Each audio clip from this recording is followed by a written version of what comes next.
Assalamualaikum warahmatullahi wabarakatuh. Pemirsa gapai kemuliaan yang dirahmati Allah, tidak diragukan lagi, setan atau iblis adalah musuh yang nyata bagi umat manusia di muka bumi. Setan akan selalu menggoda untuk menjerumuskan umat manusia sampai hari kiamat, hingga manusia mengikutinya agar bersama-sama masuk ke dalam neraka jahanam. Nauzubillah min dzalik. Dalam menjalankan misinya itu, setan menyusupkan bisikan jahatnya kepada setiap manusia melalui hati. Hati ibarat benteng, sedangkan setan merupakan musuh yang hendak masuk dan menguasainya. Tidak mungkin seseorang dapat menjaga sebuah benteng kecuali hanya dengan menjaganya dari pintu-pintu masuknya. Nah pemirsa, insya Allah hari ini kita bersama akan belajar tentang bagaimana caranya agar selalu bisa menjaga dan menutup pintu hati dari godaan syaitan yang terkutuk. Seperti biasa saya tidak sendirian, sudah hadir bersama saya di studio ada ayahanda dan gurunda kita semua, Kiai Haji Haris Hakam. Assalamualaikum Ayah, Pak Kiai. Waalaikumsalam warahmatullahi wabarakatuh. Apa kabar, sehat? Sehat walafiat. Alhamdulillah. Seperti dengan pemirsa yang seperti sehat pemirsa, semua. seperti saya juga alhamdulillah hari ini Amin. sehat, hari ini bisa menuntut ilmu lagi, thalabul ilmi bersama Pak Kiai. Menarik sekali pembahasan kita Pak Kiai, tapi sebelumnya pemirsa saya juga ingin mengingatkan bagi Anda yang juga memiliki pertanyaan, Anda bisa mengirimkan pertanyaan Anda berupa teks maupun video melalui nomor WhatsApp yang tertera di layar kaca. Anda juga berkesempatan untuk bertanya langsung kepada Pak Kiai melalui sambungan Zoom yang nanti tentu saja akan ditentukan secara teknis oleh tim Gapai Kemuliaan. Baik Pak Kiai, bahasan kita ini adalah menutup pintu masuknya setan. Ya kita tahu bahwa setan itu seperti tadi disampaikan ya, setan iblis ini adalah musuh yang nyata. Rasa-rasanya 24 jam dalam waktu kita, setan ini akan mencari celah bagi kita untuk senantiasa bisa memberikan bisikan atau memberikan godaan ya. Nah, tapi sebenarnya yang mungkin kita juga ingin ketahui dan harus sadari, sebenarnya pintu-pintu masuk setan itu dari mana saja Pak Kiai? Silakan, tafadhol. Baik, bismillah walhamdulillah wassalatu wassalamu ala rasulillah amma ba'du. Mbak Mila dan para pemirsa, sebelum kita berbicara tentang pintu, kita harus ngerti dulu tentang apa yang disebut dengan hati. Hati, oke. Hati itu dalam dua makna. Yang pertama, Allah musanubari. Jadi yang dimaksud itu daging yang ada di dalam tubuh kita itu asyaklul muwadda finya nibil aisar. Ya, jadi dia sosok satu bentuk daging yang adanya posisinya di sebelah kiri. Sebelah kiri, oke. Ya, fihi tajwib, dan di situ ada rongga di daging itu, dan disitulah mambaur ruh. Ruh Allah itu tempatnya di situ. Dan ini pada manusia, pada binatang ada ini. Hati ini. Dan ini kalau di sate enak. Ya, sate fisik. Jadi jantung nggak sih Pak Kiai sebenarnya? Bukan hati. Hati ya memang. Hati. Kolb itu tadi ya? Ya, segumpal hati. Daging memang itu tadi ada ya? ikhtilaf. Ada yang mengatakan itu hati, ada yang mengatakan jantung. Jantung. Jantung hati. Nah, di situ ada rongga, ya, fihi daun aswad, di situ ada darah merah, darah merah kehitam-hitaman, dan disitulah tempat ditaruhnya ruh oleh Allah itu tadi. Kalau dilihat dari sini bukan jantung, pasti hati, karena dia ada darah hitam. Jadi kalau jantung diperas, yang fisik itu, yang syakal itu, yang ada bentuknya itu, memang ada darah keluar warna hitam. Nah, maka ada titik, itu, ya, ada rongga-rongga itu. Nah, rongga-rongga itulah tempat bersemayamnya ruh kita. Ini ya bisa jadi sakit, dan sakitnya ini adalah sakit fisik. Ini mesti ke rumah sakit, ini mesti ke dokter. Nah, dalam pembahasan kita ini adalah makna hati yang kedua, yaitu latifatun rubbaniyatun ruhaniyatun. Jadi ada daging yang tidak terlihat, yang disebut dengan ruhani. Nah ini nggak bisa paham kalau nggak pakai contoh. Ini, kalau orang yang makan tidak baca basmalah, maka setan ikut serta menikmati makanan. Tapi kalau kita baca basmalah, maka makanan itu tidak bisa dimakan oleh setan. Padahal kalau kita timbang, nggak ada yang berkurang kalau kita nggak baca Bentuknya ya akan basmalah. tetap Bentuknya sama. tidak ada perubahan. Nah, satu ya. Yang kedua, Nabi mengatakan kalau menyembelih hewan, tulang belulangnya itu jangan dikencingin. Karena itu makanan jin. Sekarang kita lihat tumpukan tulang. Kalau itu memang benar dimakan oleh jin, kita lihat berhari-hari tumpukannya kan seperti sama, itu juga. Nggak ada yang berubah. Jadi ternyata di dalam daging, taruhlah paha kambing umpamanya, nah yang fisik itu dimakan oleh manusia, yang ruhani ya dimakan sama jin. Pada satu sosok yang disebut dengan paha kambing itu ada dua. Ada yang disebut asyakal, fisiknya itu yang dimakan oleh manusia, tapi ada yang ruhania, yang tidak terlihat, tetapi itu yang dinikmati.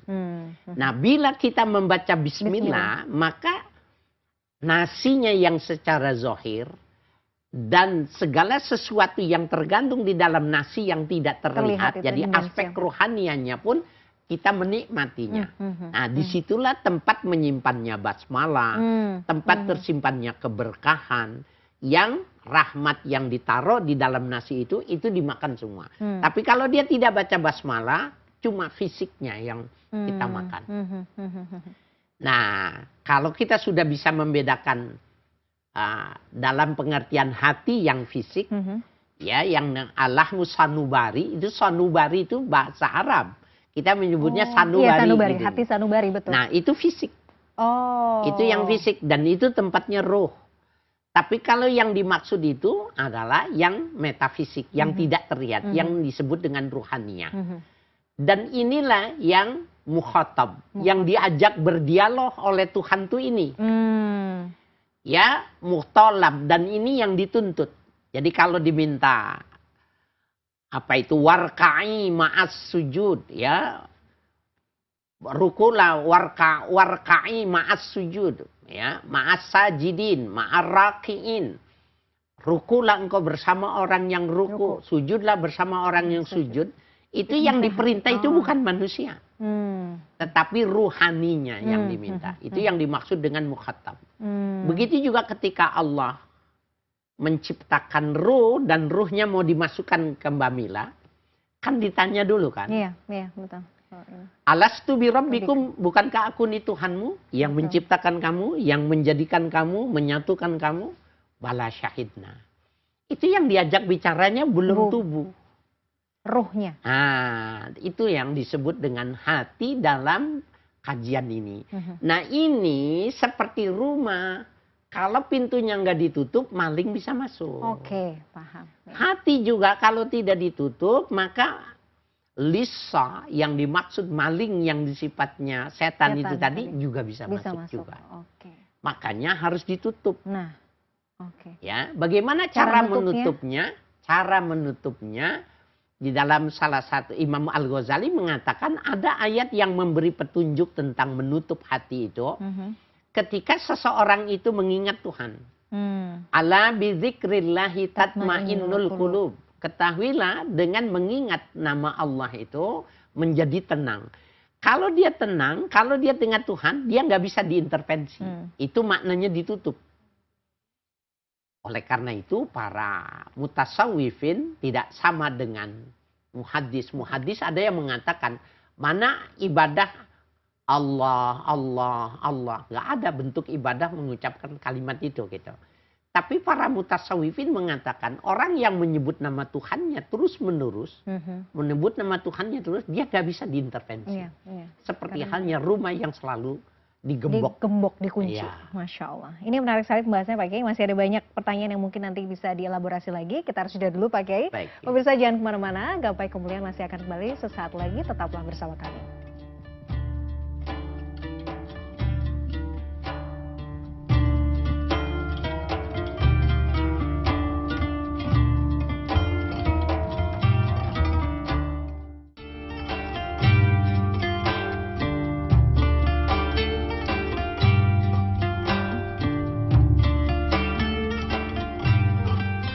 Pemirsa, terima kasih Anda masih menyaksikan Gapai Kemuliaan dalam episode Menutup Pintu Masuk Setan.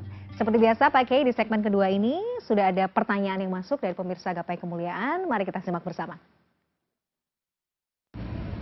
Assalamualaikum warahmatullahi wabarakatuh. Perkenalkan, nama saya Muhammad Khalil, guru SMIT Baitussalam, Bogor. Saya ingin bertanya, Pak Kiai Haji Haris Hakam, di antara sifat manusia adalah suka hasud, iri dengki. Bagaimana kiat untuk cara supaya kita tidak iri kepada orang lain, sehingga kita bisa dapat menutup pintu masuknya setan ke dalam diri kita? Terima kasih atas jawabannya, Pak Kiai Haris Hakam. Wassalamualaikum warahmatullahi wabarakatuh.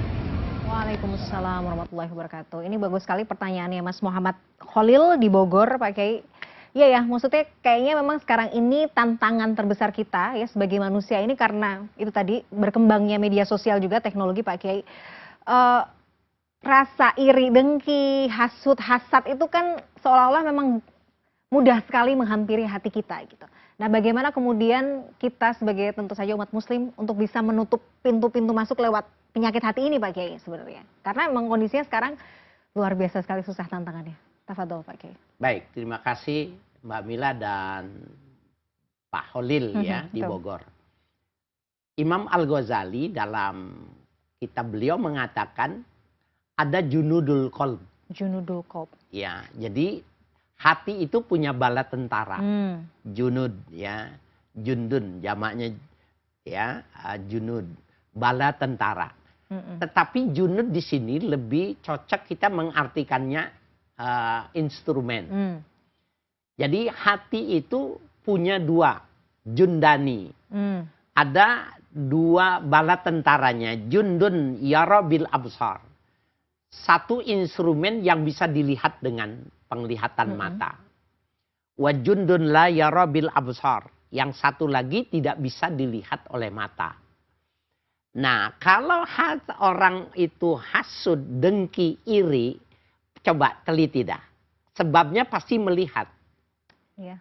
Iya, maksudnya sekarang Pak Kiai, maksudnya ini menyambung dari Pak Kiai ya. Kadang-kadang nih membuka media sosial, lihat temen statusnya gimana, postingan. Sebenarnya mungkin niatnya nggak pamer ya, tapi kadang-kadang hati itu rasanya, duh enak ya jadi dia, duh begini ya, kok saya cuman begini gitu Pak Kiai. Nah, gimana itu? Jadi semakin jelas ya jawaban untuk Pak Khalil ini, Mas Khalil ini, bahwa instrumen yang paling membuat terbukanya hati itu adalah anggota. Anggota badan. Anggota tubuh ini. Ya, jadi penglihatan, pendengaran, penciuman, perabaan, itu semua yang bisa melahirkan terbukanya hati untuk diintervensi oleh kekuatan nafsu atau kekuatan syaitonia. Jadi dua nih. Jadi pada diri kita itu ada dua yang kalau dia bersatu susah dibantingnya, susah dikuasainya. Ada yang namanya nafsu, jadi obsesi. Betul. Tetapi juga ada setan yang memperkuatnya dari luar. Nah, melalui penglihatan, mendengar, atau dengan merasakan. Itu semua bisa melahirkan. Kalau dia tidak mengembalikannya kepada bahwa itu ditetapkan oleh Tuhan, pasti dia bilang, kenapa dia ya? Kenapa dia terus? Kenapa saya tidak? Bahkan sampai-sampai sebenarnya dia sudah curiga dengan Tuhannya. Jangan-jangan Tuhan sedang menutup sebelah matanya kepada saya. Betul. Nah, jadi kemana-mana ya? Nah, oleh karena itu, para mutasawwifin, Imam Al-Ghazali mengatakan, kalau kau berjalan, kau menunduk. Tundukkan pandangan. Ya, kau menunduk. Kalau kau bertemu, maka cukup tersenyum, tidak usah mengatakan. Nggak usah tanya-tanya juga, ngulik-ngulik gitu nggak usah ya Pak Kiai? Maka sesungguhnya dengan isyarat itu sebenarnya orang sudah terpuaskan. Senyum, nunduk, dan tidak usah bertanya. Bahkan salah satu nasihat Nabi Isa alaihissalam dengan kaum Hawariyun, beliau salah satu nasihatnya, la tantiku abadan, kau jangan bicara sampai kapanpun. Diam aja. Maka kaum Hawariyun mengatakan, la nastati', kami nggak mampu kalau nggak bicara. Apa kata Nabi Isa? Kalau memang kau tidak fanatoko illa bil khair, jangan bicara kecuali yang bagus. Nah, wah, kenapa? ya. Karena di situ ya, jadi ada instrumen yang sifatnya fisik dan itu bisa mempengaruhinya itu tadi. Nah, kalau itunya tidak melihat, tidak mendengar, maka dia tidak akan kena. Oleh karena itu membuka status orang lain nggak perlu. Duh, Nih, sulit, saya ingin ngasih tahu ya Allah, nih. gimana nih Pak Kiai? Berat banget. Jangan melihat status orang lain. Kenapa? Di situ sangat memungkinkan kita terbuka, untuk iri, dengki, dan memperbandingkan. Iya, pasti. Dan yang repotnya begini. Dia bilang, kan suaminya dia yang angkat suami gua. Oh, apalagi kok itu uangnya lebih banyak dia gitu. Nah, maka timbul lagi, jangan-jangan tuyul, piara tuyul, jangan-jangan ngepet. Oh, nggak ada yang jelek itu. Semuanya super jelek semuanya. Nah, itu yang pertama. Yang kedua, junudul qalb yang dimaksud adalah al-musakhara, yang bisa menyihir, yang segala sesuatu yang mengagumkan dia, yang menyenangkan dia, apakah dia itu berdasarkan imajinasi. Jadi dia mengimajinasikan sebuah kebahagiaan itu kalau begini, begini, gitu. Oke. Ya, setelah dia gambarkan sedemikian itu tadi, ya, visualisasi imajiner, kemudian dia mempersonifikasinya dalam wujud sosok yang ada di dalam benak dia, kemudian dia pengen seperti itu. Padahal itu makhluk itu nggak ada. Model seperti itu nggak ada. Kemudian dia yang membentuknya, dia yang membangunnya, dan dia pingin seperti itu. Itu juga bisa menjadi pintu masuknya setan, dan dia bilang itu caranya ke sana kamu. Kamu perginya ke gunung. Kamu perginya ke sana. Dukun itu coba kamu lihat siapa yang datang ke situ. Serinya B semua. Ngeri ya, bahaya begitu ya. Nah, itu adalah pintu-pintu masuk. Oke, Pak Kiai, tapi kan dalam kondisi sekarang itu rasanya sulit ya untuk, maksudnya tidak benar-benar melihat atau benar-benar menundukkan. Jadi harus seperti apa? Kalau misalnya itu tadi, misalnya kita memang nggak bisa lepas dari media sosial, kita nggak bisa lepas dari handphone kita, smartphone kita gitu. Itu kayaknya udah jadi setan dalam bentuk yang lain kayaknya ya. Itu bagaimana kemudian kita bisa menurunkan potensi terbukanya itu celah setan masuk ke dalam diri kita? Baik, saya menduga, ini perdugaan saya, Haris Hakam. Jangan-jangan yang dimaksud bahwa cobaan yang terbesar diucapkan oleh Nabi Dajjal itu sebenarnya smartphone. Salah satu karena Dajjal itu memang ada personifikasinya. Matanya satu gitu ya. Kemudian sakti mandraguna. Tetapi jangan lupa, personifikasi yang digambarkan matanya satu, kemudian sakti mandraguna itu juga adalah makna kinaya. Maknanya, kiasan itu maknanya, kalau melihat itu tidak ada pembandingnya. Cuma satu-satunya. Kemudian dia punya kesaksian apa yang nggak bisa dilakukan oleh HP ini. Iya. Seakan dunia itu setelapak tangan kita ini. Betul. Nah, jangan-jangan ya dalam makna interpretasi kondisional sekarang ini HP itu adalah Dajjal. Manakala dia tidak bisa memanfaatkannya. Coba para pemirsa lihat kasus kriminalitas ya 10 tahun terakhir ini. Coba teliti setiap kali ada kasus-kasus itu, coba tanya motifnya apa. Motifnya semua karena melihat video. Motifnya karena membuka ya peluangnya di HP, dan semuanya bermuaranya cuma satu kepada Dajjal ini, setan gepeng ini. Iya. Nah, ini quote yang bagus, setan gepeng, dapat aja Pak Kiai.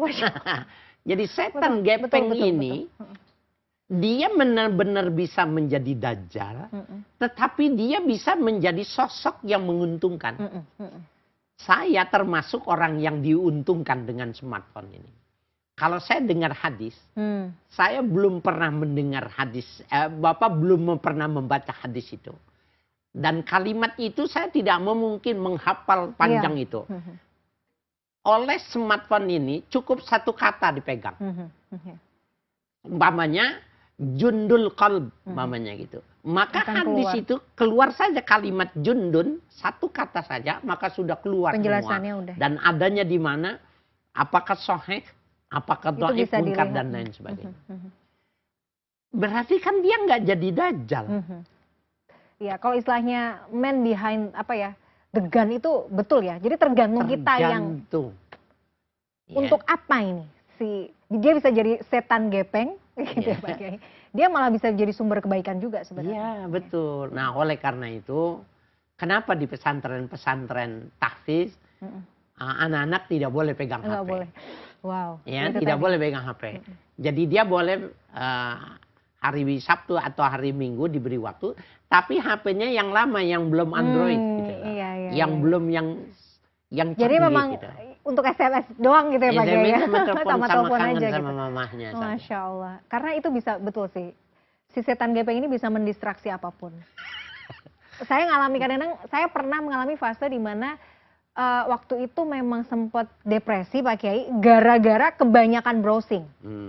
Jadi dan itu memang itu salah satu juga sumber. Jadi banyak bisikan-bisikan tuh yang sebenarnya nggak perlu waktu itu. Jadi cerita deh. Jadi pasca melahirkan tuh. Jadi banyak sekali bisikan-bisikan. Waktu, ya. Iya, mungkin juga lagi nggak sholat, lagi nifas. Jadi bisikan-bisikan itu tuh yang buruk tuh justru datang. Nah, bicara soal bisikan sebenarnya Pak Kiai. Memang betul ya kalau bisikan yang buruk itu datang dari syaitan gitu. Kalau ilham yang baik gitu atau bisikan yang baik itu datangnya dari malaikat. Memang betul seperti itu atau seperti apa Pak? Iya, para pemirsa dimanapun Anda berada, ada ayat yang menjelaskan tentang itu. Fa'alhamaha fujuraha wa taqwaha. Maka Allah memberikan ilham. Ya, fujuraha yang jelek-jelek. Itu yang dimaksud Allah membukakan pintu bagi setan untuk mengintervensi.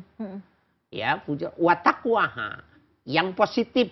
Nah, malaikat rahmat itu menghantarkan, memberikan ilham ketakwaan itu disampaikan oleh malaikat, tetapi fujur itu diantarkan oleh setan.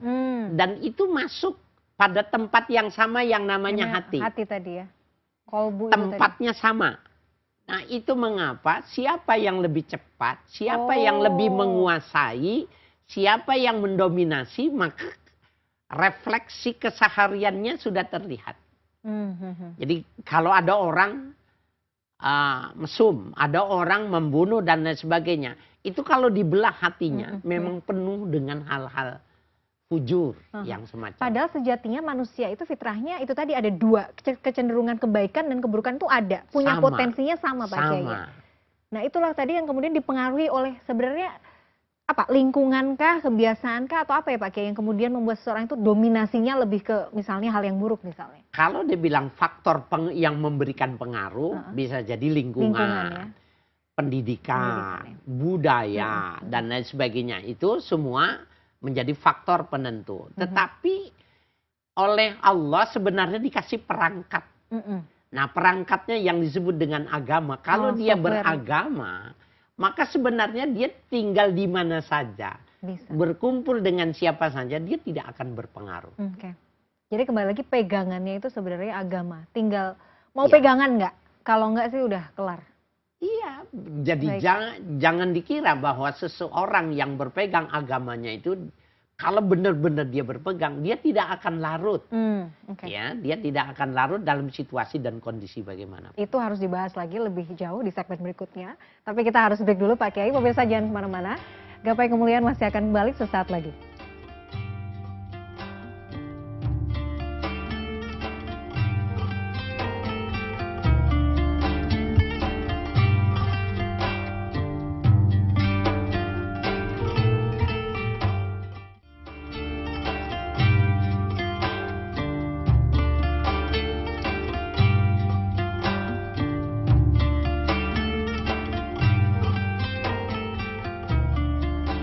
Pemirsa, terima kasih Anda masih menyaksikan Gapai Kemuliaan dalam episode Menutup Pintu Masuk Setan. Menutup pintu masuk setan karena kita tahu sebenarnya sasaran setan ini adalah di hati kita. Jadi membisikkan gitu kan, memberikan kecenderungan kita untuk melakukan hal-hal yang nggak baik.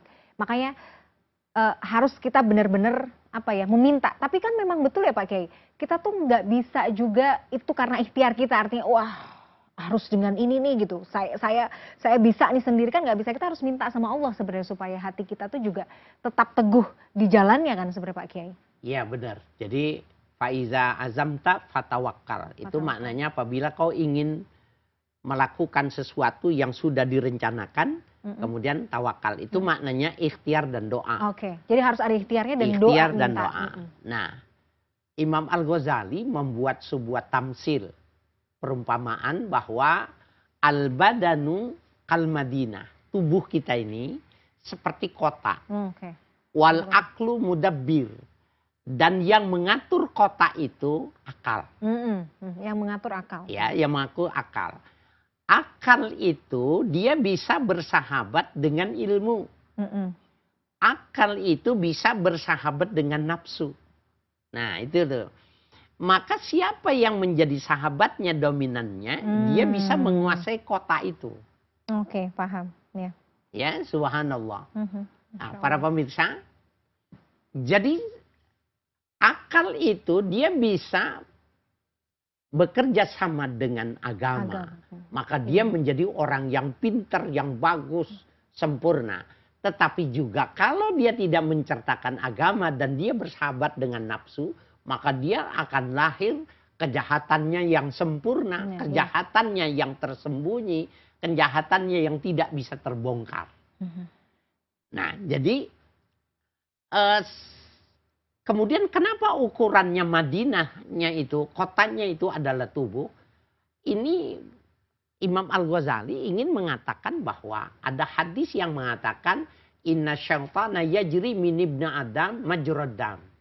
Sesungguhnya setan itu mengalir pada tubuh manusia di mana mengalirnya darah. Nah, maknanya kalau dia melihat, di situ dia bisa masuk. Kalau dia mendengar, dia satu. Kalau dia meraba, merasakan sesuatu, di situ dia bisa masuk. Kalau dia menendang, mengget satu, semuanya itu di semua hal. Itu yang dibilang an simali, wa an yamini, an amama, an ya itu dari samping kanan, samping kiri, atas bawah itu yang dimaksud.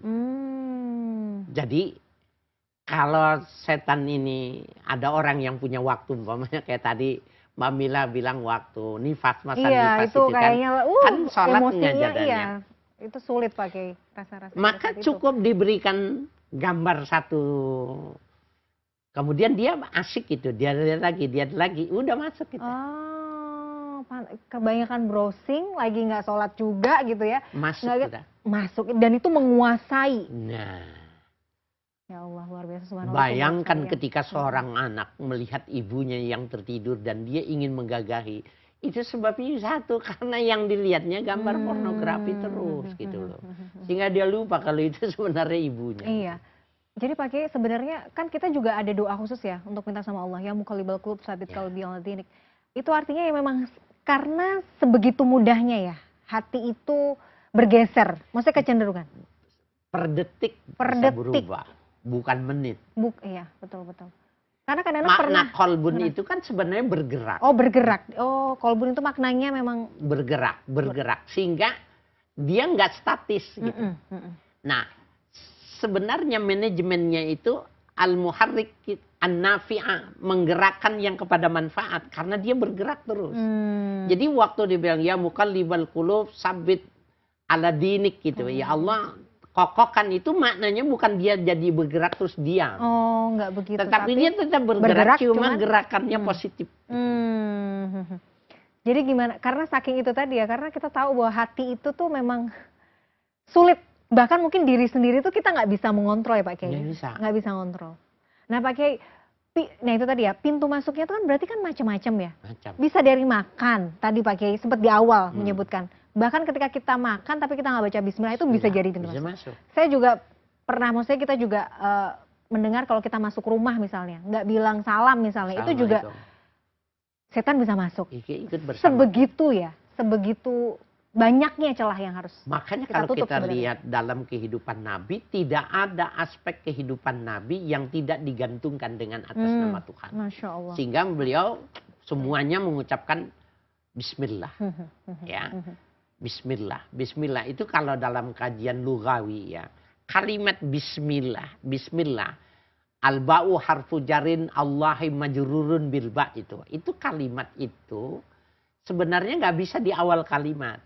Tetapi yang dimaksud oleh Allah, yang dimaksudkan oleh Nabi bukan nggak ngerti dia gramatikal bahasa Arab. Di situ maknanya siapa saja masukkan keinginanmu sebelum kalimat bismillah. Jadi saya makan dengan Allah. Saya minum dengan Allah. Saya melakukan ini bersama Allah. Saya itu bersama Allah dan lain sebagainya. Itu membentengi sebenarnya. Iya, nggak bisa ditembus kalau dia selalu mengatakan bismillah, bismillah. Nggak mampu. Nggak mampu ya? Nggak mampu. Allah ya Rabb. Jadi yang masih belum, jadi membiasakan diri itu ya harus nggak bisa ditawar ya Pak? Nggak bisa ditawar karena memang itu yang menjadi palang pintunya itu. Ya, bizikrillah dengan menyebut nama Allah. Jadi pas kita membuka mata, bahkan sampai kita sebelum kita menutup mata, semuanya harus dengan menyebut nama Allah. Iya, bismillah. Bismillah, oke. Bismillahi ahya wa bismika amut gitu. Kalimat kenapa dengan kata bismi? Ketika makan bismi, minum bismi. Semua yang dilakukan bahkan ketika menggauli istrinya dengan kata bismi itu supaya tidak terintervensi. Tapi lupa dia mengajak itu maka terjadi intervensi. Sebegitu, maksudnya itu sebegitunya ya. Maksudnya dari hal yang paling semua aspek dalam kehidupan kita memang harus. Karena kalau enggak kita kalah. Pasti kita akan kalah ya. Karena celah setan itu untuk masuk dan mengintervensi kehidupan kita itu sangat terbuka lebar. Banyak caranya. Pak Kiai, terakhir sebagai closing, bagaimana supaya kita konsisten selalu kita ini punya semangat, punya giro untuk senantiasa membentengi diri kita ini dari bisikan setan. Apa yang sebenarnya harus kita lakukan? Ya, ada salah seorang sahabat bertanya kepada Nabi bahwa beliau bertanya tentang sesuatu, la as'aluhu ahadan ghairak. Aku nggak akan bertanya lagi kepada siapapun juga. Maka Nabi mengatakan amantu billah sumastaqim. Setelah kau beriman kau semuanya harus istiqomah. Nah sekarang kita udah tahu nih bahwa yang bisa menjadi palang pintu yang tidak bisa dijebol oleh setan itu adalah zikir. Menyebut nama Allah itu. Maka kalau kita istiqomah setiap kali mau melakukan sesuatu itu menyebut nama bismillah. Jadi nggak usah pakai panjang bismillahirrahmanirrahim. Jangan kepanjangan. Tuh kan. Bismillah. Ya, pakai alasan apa lagi kita sebenarnya gitu. Iya, bismillah. Semuanya dengan bismillah nggak bisa dipengaruhi. Kalau kita istiqomah dengan itu, maka insya Allah selamat. Masya Allah. Dengan tidak usah panjang-panjang, cukup istiqomahkan aja bismillah dalam setiap kesempatan, dalam setiap keadaan, insya Allah Allah akan selalu senantiasa melindungi kita. Masya Allah, luar biasa. Pak Kiai, menarik sekali pembahasan kita pada pagi hari ini. Terima kasih, jazakallah khair atas ilmunya hari ini. Pemirsa, tidak terasa usai sudah perjumpaan kita dalam program Gapai Kemuliaan hari ini. Semoga kajian hari ini membawa manfaat, kebaikan, dan Allah Azza wa Jalla senantiasa mudahkan kita semua untuk menuntut ilmu agama. Amin ya rabbal alamin. Terima kasih atas perhatian Anda. Saya Miladia Rahma dan Kiai Haji Harisaka undur diri. Insya Allah jumpa lagi pada episode berikutnya. Subhanakallahumma wa bihamdika asyhadu an la ilaha illa anta astaghfiruka wa atubu ilaik. Wassalamualaikum warahmatullahi wabarakatuh. Waalaikumsalam warahmatullahi wabarakatuh.